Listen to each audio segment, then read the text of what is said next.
Hello student, कैसे हैं आप सभी। मुझे उम्मीद है आप सभी अच्छे होंगे और अपनी पढ़ाई भी बहुत अच्छे से कर रहे होंगे। तो हमने लास्ट वीडियो में क्वेश्चन आंसर कर लिए थे मूल अधिकारों के ऊपर। जो आज की हमारी बारी है वो है संविधान संशोधन के ऊपर। उससे पहले हम पढ़ चुके हैं संविधान संशोधन की प्रक्रियाएं। लास्ट वीडियो में हमने संविधान संशोधन की प्रक्रियाओं को कंप्लीट कर लिया था। हम छोटे छोटे टॉपिक में डिवाइड करके पॉलिटी को पढ़ रहे हैं, जिससे एग्जामों में क्वेश्चन बहुत ज़्यादा पूछे जाते हैं। संविधान संशोधन एक ऐसा पोर्शन है हमारी पॉलिटी का जिससे अधिकतर एग्जामों में क्वेश्चन पूछे जाते हैं। यदि 3-4 शिफ्टों में पेपर हो रहे हैं तो एक शिफ्ट ऐसी जरूर होगी जिसमें संविधान संशोधन से क्वेश्चन पूछा जाएगा पॉलिटी में। इसीलिए आप केवल अपनी 20 या 15-20 मिनट दीजिए और आपका इस चैप्टर से डाउट क्लियर हो जाएगा संविधान संशोधन से। इसके बाद हम क्वेश्चन भी करने वाले हैं संविधान संशोधन के ऊपर, जो कि प्रीवियस ईयर पूछे गए हैं। किस प्रकार एक एग्जामिनर अपना माइंड सेट करता है एग्जाम में क्वेश्चन पूछने के लिए, इसका तो आपको अनुभव होगा ही। साथ साथ हम करेंगे कुछ एनसीईआरटी के क्वेश्चंस जो कि प्रीवियस ईयर पूछे गए हैं, और प्लस मैं कुछ अपनी तरफ से ऐड करूंगा जो कि एनसीईआरटी में रखे हुए हैं। तो आइए आज का लेक्चर शुरू करते हैं। जो स्टूडेंट अभी चैनल पर नए हैं, मैं उन्हें बता देता हूं कि हमने ज्योग्राफी के अंतर्गत लगभग 15-20 क्लास कंप्लीट कर ली हैं। ठीक है, सब कुछ मैप से कंप्लीट किया है। जिन्होंने अभी तक नहीं देखी है तो आई बटन पर क्लिक करके वो ज्योग्राफी की क्लास देख सकते हैं। और पॉलिटी के अंतर्गत हमने प्रस्तावना, मूल अधिकार और संविधान संशोधन की प्रक्रियाएं, इससे पहले वाला जो हमारा पोर्शन बनता है संविधान संशोधन से पहले, संविधान संशोधन की प्रक्रियाओं को कंप्लीट कर लिया था। जैसा कि आप ऊपर देख सकते हैं, नोट्स में लगातार डाल रहा हूं अपने टेलीग्राम ग्रुप पर। आप व्हाट्सएप ग्रुप ज्वाइन ना करके टेलीग्राम ग्रुप ज्वाइन करें तो फायदे में रहेंगे। वहां नोट्स डालना पॉसिबल नहीं होता है क्योंकि नए जो स्टूडेंट ऐड होते हैं उन्हें नोट्स शो नहीं होते, इसीलिए मैं वहां पर नहीं डाल रहा हूं। ठीक है, तो आप जितनी जल्दी हो सके ना आप टेलीग्राम चैनल ज्वाइन कर लेना नोट्स के लिए, जहां पर प्रिंटेड नोट्स और जितने भी मेरे हैंड रिटन नोट्स हैं दोनों डाल दिए जाएंगे जल्दी ही। बहुत अच्छे मैं खुद से नोट्स बना रहा हूं सभी एग्जामों के लिए, ऐसे नोट्स जो बहुत ज्यादा हेल्पफुल रहेंगे आने वाले टाइम में। अगर अच्छे ना लगे तो बोलना, लेकिन उसके लिए आप अभी से रेगुलर रहिए चैनल पर और टेलीग्राम चैनल को लगातार देखते रहिए कि उस पर नोट्स आए हैं या नहीं आए हैं। हालांकि मैं वीडियो बनाऊंगा जब मैं अपने नोट्स डालूंगा जो मैं बना रहा हूं एग्जाम रिलेटिव। ठीक है, अभी थोड़ा टाइम लगेगा, 1-2 हफ्ते का टाइम लगेगा, लेकिन प्रॉपर नोट्स आपको मिलेंगे, कंप्लीट नोट्स मिलेंगे हर एक टॉपिक के ऊपर विद क्वेश्चन आंसर और कंप्लीटली एनसीईआरटी पर बेस्ड। ठीक है, तो हम आज का लेक्चर शुरू करते हैं जिसके अंतर्गत हम पढ़ने वाले हैं संविधान संशोधन। देखिए, संविधान संशोधन आवश्यक क्यों होता है। जब संविधान हमारा बनाया गया था तब उस समय के लोगों, उस समय की देश की कंडीशन को देखकर बनाया गया था। ना तो उस समय के लोग अब जिंदा हैं, ना ही उस समय की कंडीशन अब देश में विद्यमान है। ठीक है, सब कुछ बदल चुका है, इसीलिए हमें संविधान में संशोधन करने की आवश्यकता होती है, जिससे कि जो अब नए नियम कानून बन सके आज की परिस्थिति को देखकर हम संविधान में संशोधन कर सके। इसलिए आवश्यक होता है हमारा संविधान संशोधन। यह एक सही प्रक्रिया है। ऐसा नहीं है कि संविधान में संशोधन किया जा रहा है इसका मतलब संविधान को ठेस पहुंचाई जा रही है, नहीं। समय के साथ परिवर्तन होना जरूरी है, इसीलिए कहा जाता है कि परिवर्तन ही विकास की पहली चरण है। ठीक है, तो परिवर्तन करना भी जरूरी है, हर चीज में बदलाव जरूरी है। बदलाव नहीं होगा तो उस चीज में निखार नहीं आएगा, लेकिन बदलाव का एक सही तरीका, सही ढंग होना चाहिए। तो उसी तरीके से संविधान में संशोधन किए जाते हैं। वो प्रक्रिया मैंने आपको प्रीवियस वीडियो में बता दी थी। तो आज की वीडियो में हम केवल संविधान संशोधन देखने वाले हैं कि संविधान संशोधन कौन कौन से हैं और उनके अंदर क्या क्या ऐड किया गया था। तो आइए सबसे पहले देखते हैं प्रथम संविधान संशोधन। जो हमारा फर्स्ट संविधान संशोधन था उसके अंतर्गत सबसे पहले तो यही पूछा जाएगा कि ये किस सन में हुआ था। तो आप सन याद डायरेक्ट ना करके इस तरीके से याद करें संविधान संशोधनों को कि प्रथम संविधान संशोधन 1951। इस तरीके से आपको डेट भी याद हो जाएगी साथ के साथ। प्रथम संविधान संशोधन 1951 में हुआ था, तो आप इस प्रकार याद करें कि प्रथम संविधान संशोधन 1951। जो हमारा प्रथम संविधान संशोधन था वो 1951 में हुआ था। इसमें 9वीं अनुसूची जोड़ी गई थी, 9वीं अनुसूची जोड़ी गई थी, जिसके अंतर्गत क्या जोड़ा गया था, भूमि सुधार। भूमि सुधार का मतलब क्या था कि भूमि सुधार, देखो सरकार हमारी भूमि सुधार करती है। ठीक है, तो इसके अंतर्गत भूमि सुधार इसलिए जोड़ा गया था कि देखिए भूमि पर किसका अधिकार है, लोगों का अधिकार है। आने वाले समय में अगर सरकार ऐसा करे कि कहीं विद्यालय बनाना हो, कहीं फैक्ट्रियां लगानी हो, लोगों को रोजगार देने के लिए बहुत से ऐसे काम करने पड़ते हैं गवर्नमेंट को, तो सरकार की तो कोई भूमि नहीं होती है, सरकार की तो कोई भूमि नहीं होती है। यदि सरकार भूमि मांगे और लोग मना कर दें बिल्कुल साफ साफ ये तो हमारी भूमि, तो फिर सरकार अपना विकास का कार्य कैसे करेगी। क्वेश्चन ये बनता है। तो यही जोड़ा गया था भूमि सुधार कि इस पर उंगली ना उठाई जाए, ये कानूनी अधिकार होगा सरकार का। ठीक है, ऐसा नहीं है किसी की जमीन हड़प लेगी, लेकिन जहां पर आवश्यकता होगी और अच्छे कार्य के लिए करेगी भूमि सुधार। तो ये जोड़ा गया था हमारा 1951 प्रथम संविधान संशोधन, 9वीं अनुसूची और भूमि सुधार जोड़ा गया था हमारे संविधान में।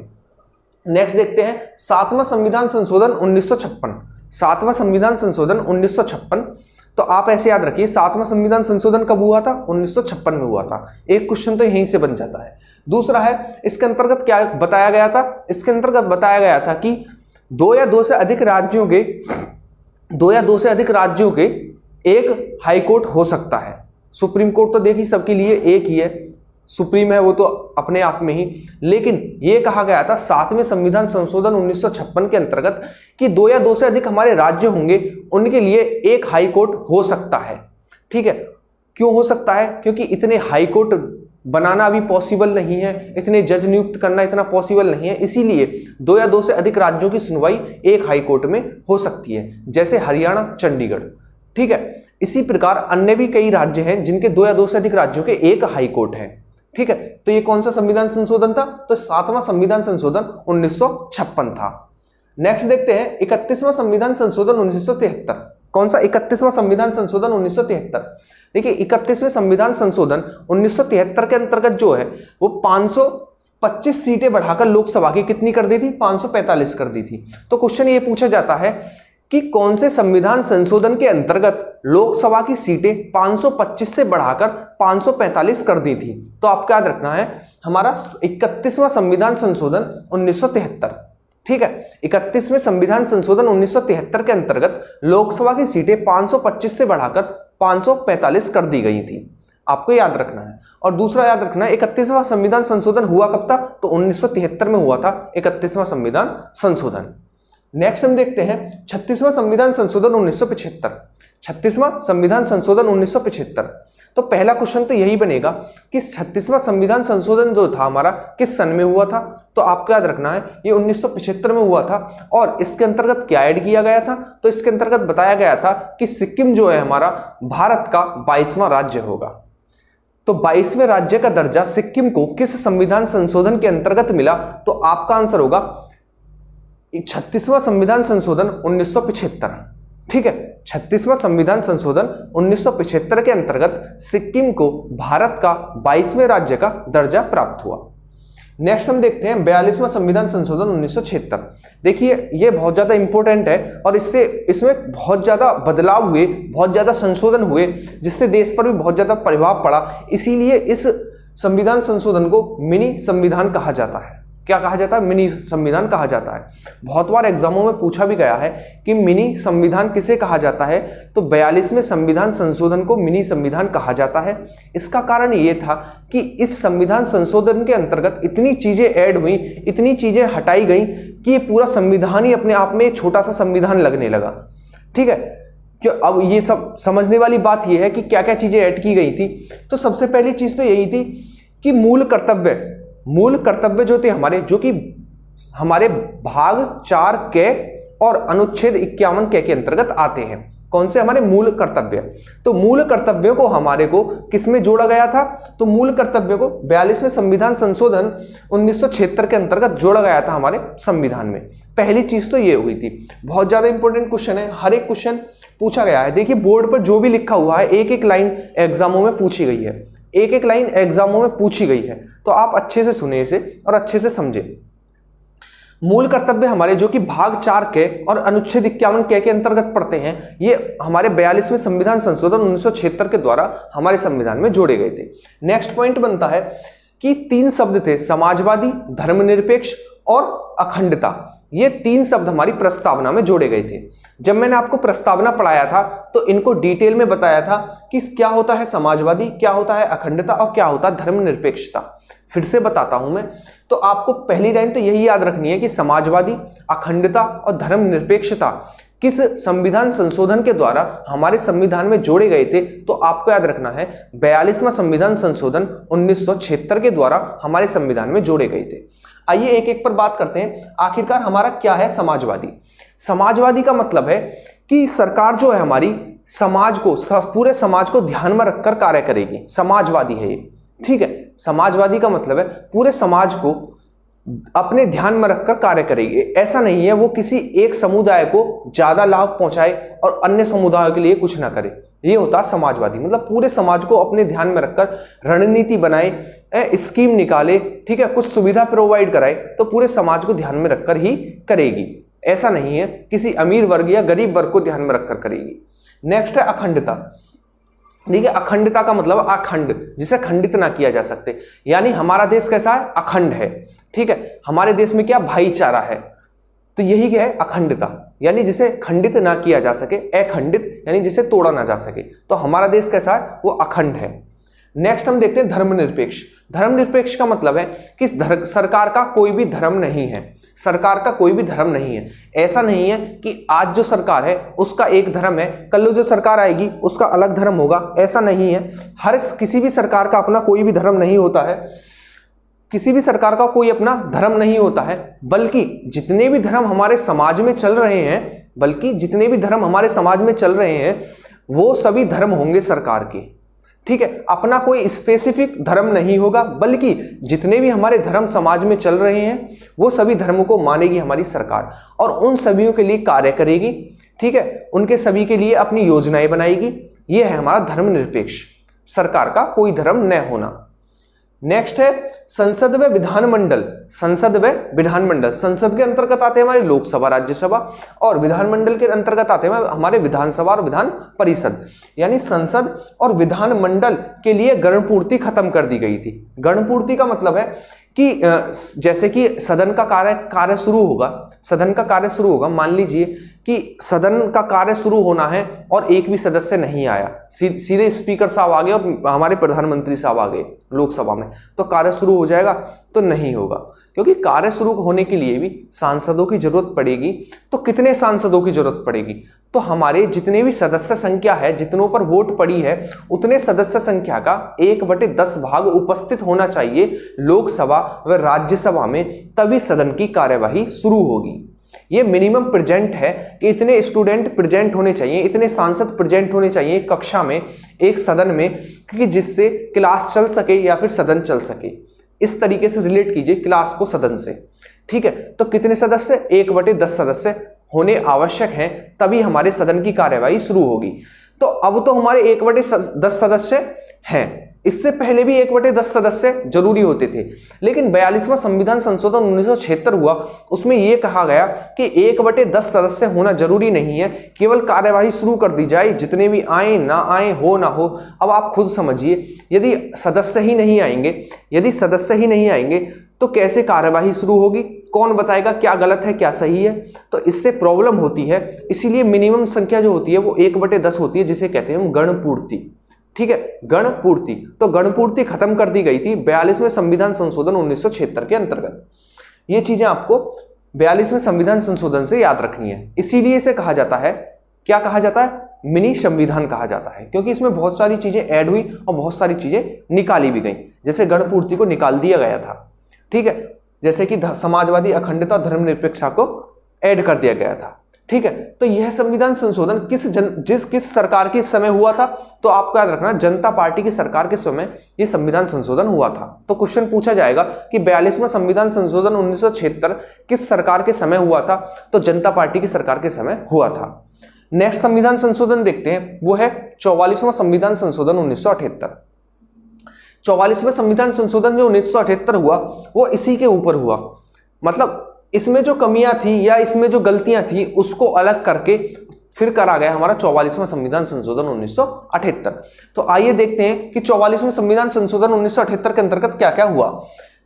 हमारा 44वां संविधान संशोधन था, उसमें कहा गया कि हमारे अनुच्छेद 20 जो 21 होंगे वो कभी भी समाप्त नहीं होंगे, चाहे देश में कैसी कंडीशन हो, चाहे आपातकाल क्यों ना हो, लेकिन जो हमारे अनुच्छेद 20 व 21 होंगे वो कभी भी खत्म नहीं होंगे, ठीक है। जैसे कि अनुच्छेद 21 प्राण व दैहिक स्वतंत्रता, ठीक। नेक्स्ट देखते हैं, आंतरिक अशांति के स्थान पर सशस्त्र विद्रोह जोड़ा गया। इसे समझिए, क्या है आंतरिक अशांति और क्या है सशस्त्र विद्रोह। देखिए क्या हुआ था इंदिरा गांधी की सरकार में, कि उसी समय पर हुआ था कि जब कोई सरकार ऐसी थी कि उसका कार्यकाल खत्म होने वाला था, ठीक है, जब सरकार का कार्यकाल खत्म होने वाला था, देश में आंतरिक अशांति फैल गई, आंतरिक अशांति फैल गई। देखिए इसका मिसयूज किया जाता था पहले। आंतरिक अशांति का मिसयूज कैसे किया जाता था कि देश में आंतरिक अशांति का मतलब क्या है, देश में लड़ाई झगड़े दंगे होना। तो उस समय पर क्या होता था कि लोकसभा का कार्यकाल बढ़ जाता था, क्योंकि चुनाव होते नहीं थे। तो क्या होता था, जैसे ही 4.5-5 साल होने वाली होती थी तो तुरंत ही देश में आंतरिक अशांति करा दो, दंगे करा दो रुपए देके देश में। तो उससे क्या होता था, 1-2 साल, एक साल कम से कम कार्यकाल बढ़ जाता था लोकसभा का, और प्रधानमंत्री बने रहते थे 1 साल एक्स्ट्रा। तो इसी को देखते हुए कहा गया कि आंतरिक अशांति के स्थान पर सशस्त्र विद्रोह करा जाएगा। सशस्त्र विद्रोह मतलब सशस्त्र विद्रोह, बिना शस्त्र के विद्रोह होगा। यानी ऐसा विद्रोह जब भी कार्यकाल बढ़ाया जाएगा लोकसभा का, जब ऐसा विद्रोह हो जिसमें सशस्त्र, ठीक है, विदाउट सशस्त्र मतलब शस्त्र के साथ हो, तभी बढ़ाया जाएगा। ऐसे नहीं है कि गाली गलौज चल रही तो उसमें भी लोकसभा का कार्यकाल बढ़ा दिया जाएगा, ठीक है। तो आंतरिक अशांति के स्थान पर सशस्त्र विद्रोह जोड़ा गया किस संविधान संशोधन के द्वारा, तो 44वां संविधान संशोधन 1978 के द्वारा। नेक्स्ट हम देखते हैं वो है लोकसभा का कार्यकाल। देखिए जो 42वां संविधान संशोधन था उसमें लोकसभा का कार्यकाल 6 वर्ष कर दिया गया था। कितना? 6 वर्ष कर दिया गया था। 6 वर्ष इसलिए कर दिया गया था कि हर कोई चाहता है कि हम लंबे समय तक प्रधानमंत्री बने रहे, ठीक है। तो क्या किया गया था, 42वें संविधान संशोधन में जो प्रधानमंत्री थे यानी लोकसभा का कार्यकाल कितना कर दिया गया था, तो वो 6 वर्ष कर दिया गया था। लेकिन हमारा 44वां संविधान संशोधन हुआ जिसमें जो पुनः कितने वर्ष कर दिया गया लोकसभा का कार्यकाल, 5 वर्ष कर दिया गया। तो आपको ये याद रखना है। नेक्स्ट है राष्ट्रपति, एक शक्ति जोड़ेगी राष्ट्रपति की। कौन सी शक्ति? कि राष्ट्रपति कैबिनेट के लिए पुनर्विचार के लिए विधेयक भेज सकते हैं। यानी राष्ट्रपति के लिए साइन करने के लिए पहुंचता है विधेयक, कानून बनाने के लिए उसे राष्ट्रपति कैबिनेट के पास भेज सकते हैं पुनर्विचार के लिए। तो राष्ट्रपति की पुनर्विचार की शक्ति किस संविधान संशोधन के द्वारा जोड़ी गई, तो आपको याद रखना है 44वें संविधान संशोधन 1978 के द्वारा जोड़ी गई हमारे संविधान में। तो ये था हमारा 44वां संविधान संशोधन और 42वां संविधान संशोधन। इनसे बहुत ज्यादा क्वेश्चन पूछे जाते हैं, इन्हें बहुत अच्छे से कवर कीजिए। कवर सबको करना है क्योंकि जो बोर्ड पर एक एक अक्षर लिखा हुआ है सभी एग्जामों में पूछे गए हैं। नेक्स्ट हम देखते हैं वो है हमारा 52वां संविधान संशोधन 1982। देखिए 52वां संविधान संशोधन 1982 क्या था। सबसे पहली चीज तो आपको यही याद रखनी है कि 52वां संविधान संशोधन किस सन में हुआ, तो 1982 में हुआ। कौन सा? 52वां संविधान संशोधन। और 52वें संविधान संशोधन के अंतर्गत 10वीं अनुसूची हमारे संविधान में जोड़ी गई। 10वीं अनुसूची हमारे संविधान में जोड़ी गई, जिसके अंतर्गत क्या जोड़ा गया, तो दल बदल जोड़ा गया। आइए समझते हैं दल बदल क्या होता था। देखिए क्या होता था कि हमारे जो सांसद हैं, विधायक हैं, ये क्या करते थे, चुनाव लड़े। उस टाइम पर जो पार्टी फेमस थी उससे चुनाव लड़े वो और जीत गए। सीधी सी बात है, उस टाइम पर तो वोट मिलेंगी। जो जैसे कि आज भाजपा है, आज के टाइम में बहुत ज्यादा विधायक बने हैं उसके, ठीक है ना, सांसद बने हैं। तो उस समय पर क्या था कि ऐसे ही कोई पार्टी रही होगी, उससे क्या करते थे लोग, जीते, जीतने के बाद चेहरा फेमस हुआ, जीत गए। जीतने के बाद क्या करा उन्होंने, दल बदल कर दिया, यानी दूसरी पार्टी में चले गए। अब दूसरी पार्टी में चले गए तो दूसरी पार्टी का बहुमत ज्यादा हो गया। पता पड़ी कि लोकसभा में सीटें मिली हैं किसी पार्टी को 300 को छोड़कर कम से कम 200 चले गए दूसरे दल बदल में, तो वो वाली सरकार बन गई। जबकि जीते किस नाम से थे, जीते दूसरी सरकार के नाम से थे और दल बदल करके दूसरी सरकार को जिता दिया। तो इसी को रोकने के लिए हमारा 52वां संविधान संशोधन किया गया 1982 में, जिसके अंतर्गत 10वीं अनुसूची जोड़ी गई। और 10वीं अनुसूची के अंतर्गत कहा गया कि यदि कोई दल बदल करेगा तो वो चुनाव हारा हुआ माना जाएगा, यानी वो ना तो सांसद रहेगा ना विधायक रहेगा। ये था हमारा 52वां संविधान संशोधन 1982। नेक्स्ट हम देखते हैं वो है 56वां संविधान संशोधन 1987। 56वां संविधान संशोधन 1987। तो जो हमारा 56वां संविधान संशोधन था, पहला क्वेश्चन तो यही पूछा जाएगा कि ये किस सन में हुआ, तो 1987 में हुआ हमारा 56वां संविधान संशोधन। इसके द्वारा गोवा को, जो हमारा गोवा था, उसे 25वें राज्य का दर्जा दिया गया। ठीक है, गोवा को 25वें राज्य का दर्जा दिया गया। नेक्स्ट हम देखते हैं जो हमारा 61वां संविधान संशोधन 1989 है। 61वां संविधान संशोधन 1989 से क्वेश्चन पूछे गए हैं कि किस संविधान संशोधन के द्वारा जो मतदाता की आयु है वो 21 वर्ष से घटाकर 18 वर्ष कर दी गई थी। तो आपको याद रखना है वो था हमारा 61वां संविधान संशोधन 1989। ठीक है, 61वां संविधान संशोधन 1989 के अंतर्गत जो हमारे मतदान की आयु है, यानी वर्तमान में जो मतदान की आयु है वो किस संविधान संशोधन के अंतर्गत आई थी, तो वो 61वें संविधान संशोधन 1989 के अंतर्गत आई थी। नेक्स्ट हम देखते हैं 69वां संविधान संशोधन 1991। जो 69वां संविधान संशोधन था वो किस सन में हुआ था, तो 1991 में हुआ था हमारा 69वां संविधान संशोधन। और उसके द्वारा क्या जोड़ा गया था, तो दिल्ली को राष्ट्रीय राजधानी क्षेत्र का दर्जा दिया गया था। दिल्ली को राष्ट्रीय राजधानी क्षेत्र का दर्जा दिया गया था। तो ये क्वेश्चन पूछा गया है एग्जाम में कि दिल्ली को राष्ट्रीय राजधानी क्षेत्र का दर्जा किस संविधान संशोधन के अंतर्गत दिया गया था, तो आपको याद रखना है वो था हमारा 69वां संविधान संशोधन 1991 के द्वारा दिया गया था। नेक्स्ट हम देखते हैं 73वां संविधान संशोधन और 74वां संविधान संशोधन। देखिए आपको दोनों को एक साथ याद रखना है, 73वां और 74वें संविधान संशोधन को एक साथ याद रखना है, क्योंकि ये एक दूसरे से रिलेट है। देखिए 73वां है वो गांव से है और 74वां जो संविधान संशोधन है वो शहर से रिलेटेड है। यानी जो हमारे निकाय जोड़े गए थे 73वें संविधान संशोधन में, यानी हमारा पंचायती राज जोड़ा गया था, गांव के लिए पंचायती राज जोड़ा गया था 73वें संविधान संशोधन 1973 के द्वारा। और जो हमारा 74वां संविधान संशोधन था 1973 में हुआ था, उसमें जो हमारी नगर पालिका है, नगर परिषद है, ये जोड़े गए थे शहरी निकाय। ठीक है, तो पहला था हमारा ग्रामीण निकाय, दूसरा था शहरी निकाय। ठीक है, पंचायती राज्य को, पंचायती राज व्यवस्था जो है उसे संवैधानिक दर्जा हमारा कब मिला था, तो आपको याद रखना 73वां संविधान संशोधन 1973 के ही द्वारा जो हमारी पंचायती राज है उसे संवैधानिक दर्जा दिया गया था। और इसके अंतर्गत कुल कितने कार्यक्षेत्र जोड़े गए थे, तो इसके अंतर्गत कुल 29 कार्यक्षेत्र जोड़े गए थे। और कौन से भाग में जोड़े गए थे, तो भाग 9 में जोड़े गए थे, भाग 9 के अंतर्गत जोड़े गए थे। तो 74वां संविधान संशोधन शहरों से संबंधित है। जिस प्रकार गांव में इकाई होती है संवैधानिक कौन सी, पंचायती राज व्यवस्था, उसी प्रकार शहरों में होती नगर पालिका, नगर परिषद। ठीक है, नगर पालिका, नगर परिषद यानी शहरी स्थानीय निकाय जो संवैधानिक दर्जा दिया गया वो किस संविधान संशोधन के अंतर्गत दिया गया, तो 74वें संविधान संशोधन 1973 के अनुसार दिया गया था। और इसके अंतर्गत कुल कितने कार्यक्षेत्र जोड़े गए थे, तो इसके अंतर्गत कुल 18 कार्यक्षेत्र जोड़े गए थे। और किस भाग में जोड़े गए थे, तो भाग 9A के अंतर्गत जोड़े गए थे। ठीक है, नेक्स्ट हम देखते हैं 84वें संविधान संशोधन 2001। देखिए 84वें संविधान संशोधन जो 2001 है, इसके अंतर्गत क्या हुआ था, तो इसके अंतर्गत 2026 तक जो हमारी लोकसभा की सीटें हैं वो फिक्स रहेंगी। यानी जो वर्तमान में लोकसभा की सीटें हैं उतनी ही रहेंगी हमारी, कब तक, 2026 तक। ठीक है ना, 2026 तक हमारी लोकसभा की सीटें जो वर्तमान में है वही रहेंगी। ये जोड़ा गया था 84वां संविधान संशोधन 2001 के अंतर्गत। ठीक है, नेक्स्ट हम देखते हैं 86वां संविधान संशोधन 2002।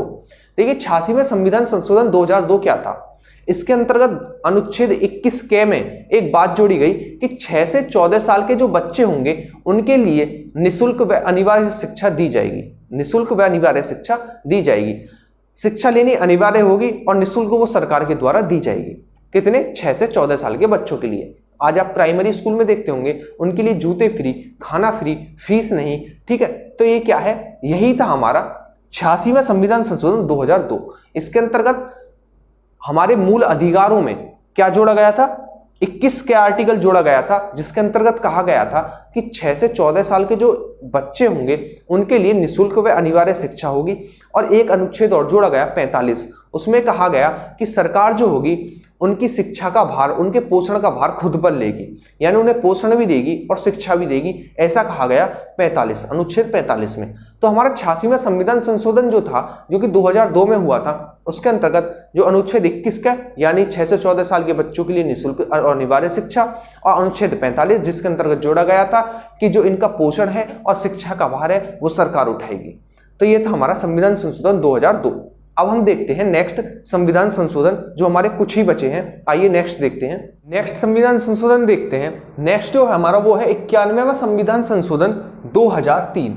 91वें संविधान संशोधन 2003 के अंतर्गत क्या हुआ, तो इसके अंतर्गत बताया गया जो हमारे मंत्री परिषद होंगे उनकी संख्या कुल मंत्रियों के 15% के इक्वल होगी। मान लीजिए कुल मंत्री हमारे 300 हैं, तो 300 का 15% जो होगा 300 गुणा 15/100, यानी जो कुल मंत्रियों की संख्या होगी वो होगी 45। तो ये कहता है हमारा कौन सा अनुच्छेद 91 व संविधान संशोधन 2003 के अंतर्गत ये कहा गया कि जो हमारे मंत्रियों की संख्या, जो मंत्री परिषद की संख्या होगी वो कुल मंत्रियों के 15% के इक्वल होगी।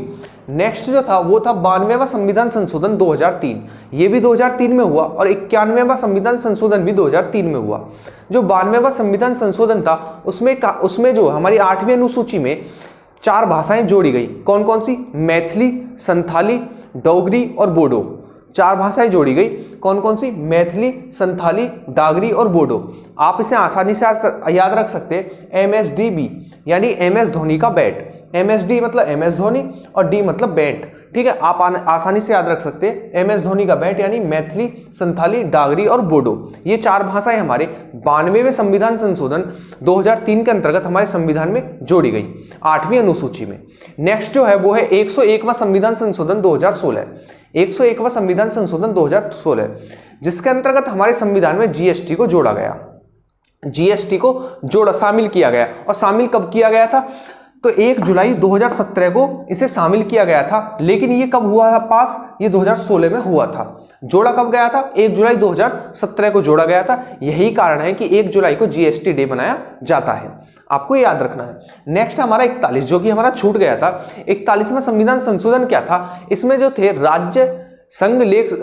राज्य लोक सेवा आयोग जो थे उनके सदस्यों की जो आयु थी वो 60 से बढ़ाकर 62 वर्ष कर दी गई थी। 60 से बढ़ाकर 62 वर्ष कर दी गई थी। कौन से? राज्य लोक सेवा आयोग के सदस्यों की जो आयु थी वो 60 से बढ़ाकर 62 वर्ष कर दी गई थी। सेवानिवृत्ति यानी जो हमारी रिटायरमेंट की आयु थी। ये था हमारा 41वां संविधान संशोधन, जो कि हमारा 1976 में हुआ था। एक और आपको याद रखना है, वो है 100वां संविधान संशोधन।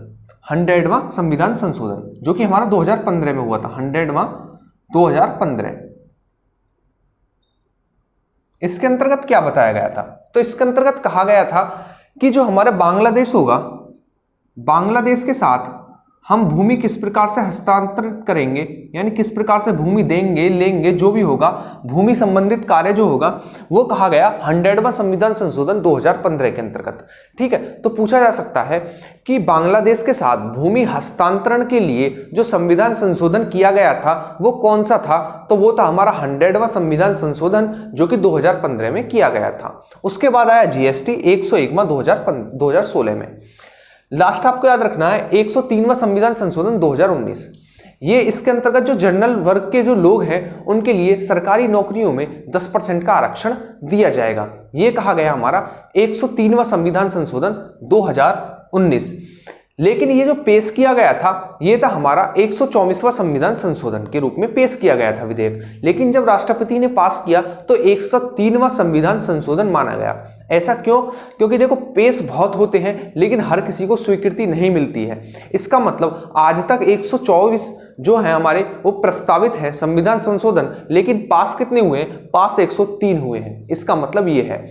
तो ये जो प्रस्तुत हुआ था वो 124वें संविधान संशोधन के रूप में प्रस्तुत हुआ था, जबकि राष्ट्रपति के मोहर के बाद जो एक कानून बना वो था हमारा 103वां संविधान संशोधन। ठीक है, तो ये थे हमारे संविधान संशोधन से संबंधित क्वेश्चंस। तो नेक्स्ट वीडियो में हम इसके ऊपर क्वेश्चन कर लेंगे। ये तो हमारा कॉन्सेप्ट था। नेक्स्ट वीडियो में हम इसके ऊपर क्वेश्चंस कर लेंगे। हर टॉपिक के ऊपर क्वेश्चन करेंगे जो कि प्रीवियस ईयर में पूछे गए हैं और एनसीईआरटी से सीधे सीधे पूछे जाते हैं। इसीलिए मैं पूरा एनसीईआरटी बेस पढ़ा रहा हूं, तो आप आसानी से जुड़िए, नोट्स डाउनलोड करके पढ़ते रहिए। नोट्स आपने देख लिए होंगे, मैंने शुरुआत में लगा के दिखा दिए थे कि नोट्स मैं तुरंत ही टेलीग्राम चैनल पर डाल दूंगा।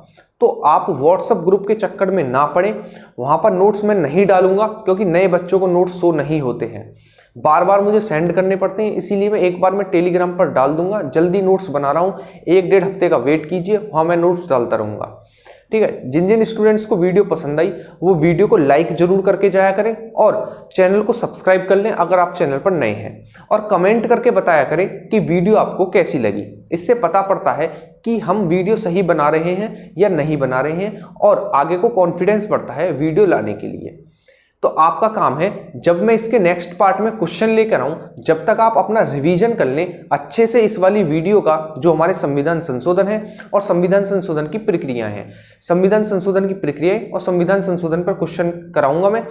तो आपका काम है बहुत अच्छे से सुनना, समझना, जब तक मैं क्वेश्चन लेकर आऊं आप इस पूरे चैप्टर को कंप्लीट कर लें नोट्स को डाउनलोड करके। मिलेंगे अपनी नेक्स्ट वीडियो में। आप सभी का काम है वीडियो को लाइक जरूर करके जाना, चैनल को सब्सक्राइब जरूर करना जो कि चैनल पर नए हैं, और वीडियो को अपने व्हाट्सएप ग्रुप, टेलीग्राम ग्रुप पर शेयर करना। हम इसी प्रकार छोटे छोटे टॉपिक में पूरी जीएस को कंप्लीट कर लेंगे बहुत ही जल्दी, सभी एग्जामों से पहले जो आपके आने वाले एग्जाम है। ठीक है, तो मिलते हैं अपनी नेक्स्ट वीडियो में। जब तक के लिए आप अच्छे से कीजिए रिवीजन। Thank you.